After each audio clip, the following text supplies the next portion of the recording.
மாண்புமிகு பேரவைத் தலைவர்களே, மாண்புமிகு நீர்வளத்துறை அமைச்சர் அவர்கள் கடந்த ஆண்டு இதேவேளை மன்றத்திலே நான் கேள்வி கேட்கின்ற பொழுது நல்லவர் ஆட்சியிலே மழை வரும், அதிகமாக வெள்ளம் வரும், அதை பொறுமையாகத்தான் சீர் செய்யப்படும், படிப்படியாகத்தான் சீர் செய்யப்படும் என்று அறிவித்திருந்தார்கள்.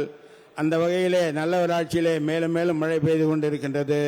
தாங்கள் அருள் கொண்டு மலட்டாற்றின் கரைகளை சீர் செய்து தருமாறும், அதே போன்று பெண்ணையாற்றிலே ஒரே ஒரு தடுப்பணை தான் நான் கேட்டிருக்கின்றேன். மாண்புமிகு அமைச்சர் அவர்கள் அழகிநத்தம் டு வெள்ளக்கரை அந்த பகுதியிலே, வெள்ளப்பாக்கம் டு அழகிநத்தம் பகுதியிலே ஒரு தடுப்பணை அமைத்து எங்கள் கடலூர் தொகுதி மக்களை காப்பாற்ற வேண்டும் என்று மாண்புமிகு பேரவைத் தலைவராக அமைச்சரை கேட்டு அமர்கின்றேன். மாண்புமிகு அமைச்சர் பேரவைத் தலைவர்களே, காப்பாற்றப்படும். மாண்புமிகு உறுப்பினர் செல்லூர் ராஜு.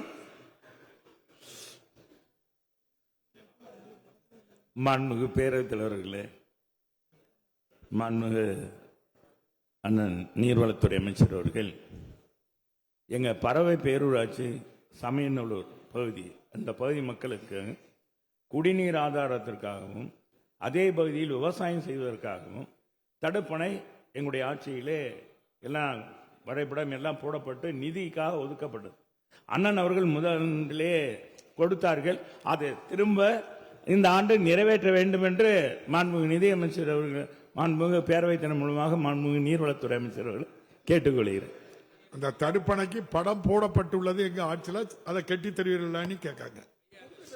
மாண்புமிகு அமைச்சர் அவர்கள், மாண்புமிகு அமைச்சர் அவர்கள்.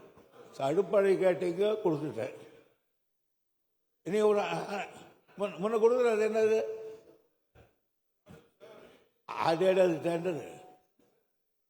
மாண்புமிகு பேரவைத் தலைவர்களே, இப்ப என்ன வேணும் உங்களுக்கு? தடுப்பணை வேணுமா? ஆமாண்ணா, உட்காருங்க. சரி. செய்திகளை உடனுக்குடனும் துல்லியமாகவும் தெரிந்து கொள்ள சப்ஸ்கிரைப் பண்ணுங்க.